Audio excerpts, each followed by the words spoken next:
बात्या मंथा ओडिशा पाई एक बहुत बड़ा विपद नहीं कि आसीथिला किंतु कहानीर शेषटा समस्तଙ୍କୁ आश्चर्य କରିଦେଲା। तेबे चालंतु जानिबा एते बड़ आशंका सत्वे ओडिशा केमिति एक बड़ धरणर क्षयक्षतिरु बर्ती गला।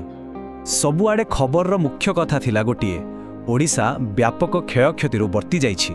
एटा सुनिबाकू निश्चय भल लागुछि किंतु एहा सहित गोटे बड़ प्रश्न भी आसुछि। हेले एमिति हेला केमिति एते शक्तिशाली गोटे बात्या आउ फलाफल एभली केमिति संभव हेला। चलंतु एही कहानी भितरकू जाई एहार उत्तर खोजिबा। तेबे आसंतु कहानीर प्रथम भागकू जिबा बात्यार निकटतर आशंका। एई भल खबर पछरे बहुत बड़ संकट लुचि रहिथिला आउ परिस्थिति कोनोसी भी मुहूर्तरे बदली जाई पारिथांता।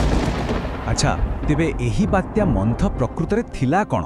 सरल भाषारे कहिले एहा गोटे सामुद्रिक झड़ थिला जहा अक्टोबर 28, 2025 रे आंध्र प्रदेशर काकीनाडा पाखरे स्थलभाग छुईथिला आउ सेठु ही ओडिशा पाई आशंका आरंभ होइथिला। एबे देखिबा आसुथिबा झड़ माने एही बात्या ओडिशा पाई केते बड़ विपद थिला सेटा जानिबा बहुत जरूरी। एहार शक्ति केते थिला ताहा बुझिबा पाई एई संख्याटी ही यथेष्ट। घंटा प्रति पवनर सर्वाधिक बेग थिला प्राय 110 किलोमीटर। टिके कल्पना करंतु एहा एक प्रकृत विपद थिला आउ सरकारी स्तर रे चिंता केते व्यापक थिला एई संख्यारु ही जाना पड़ुछि। दक्षिण ओडिशार पूरा 8टी जिल्ला को हाई अलर्ट रे रखा जाइथिला। एथिरु संभाव्य प्रभावर गंभीरता स्पष्ट हेउथाय। खाली सेतिकी नुहे आईएमडी माने आम भारतीय पाणीपाग विभाग सीधा सीधा चेतावनी जारी करिथिला। रेड आउ ऑरेंज अलर्ट दियागला। प्रबलरु अति प्रबल वर्षार पूर्वानुमान करागला आउ भयंकर झड़ तोफान हेबो बोली भी कुहागला। हो एते सब आशंका तो थिला किंतु बात्या परे ओडिशा रे प्रकृतरे दृश्य कोन थिला? एही तुलनाटी देखिले सबु किछि स्पष्ट होइजिबो। गोटे पटे डर थिला व्यापक ध्वंसर, बड़ धरणर बन्यार आउ भित्तिभूमि भूषुणी पड़िबार। किंतु वास्तव में कौन हैला? किछि गच्छ उपुड़िला, केउठी केमिति रास्ता बंद हैला आउ किछि फसल नष्ट हैला। केते बड़ा फरक। किंतु एहार माने नुहे जे किछि भी असुविधा हैला नहीं ना, सेमती नुहे। दुर्गम अंचल रे गच्छ उपुड़ी रास्ता बंद हैला, भूस्खलन जोगु जीवा आसीबारे भी समस्या हैला। प्राय 15टा जिल्ला रे साधारण जीवन यात्रा प्रभावित हैला।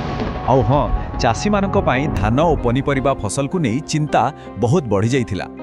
तेबे प्रश्न आसुछि एते बड़ विपदरु ओडिशा बर्तिला केमिति? उत्तर हेउछि प्रस्तुति।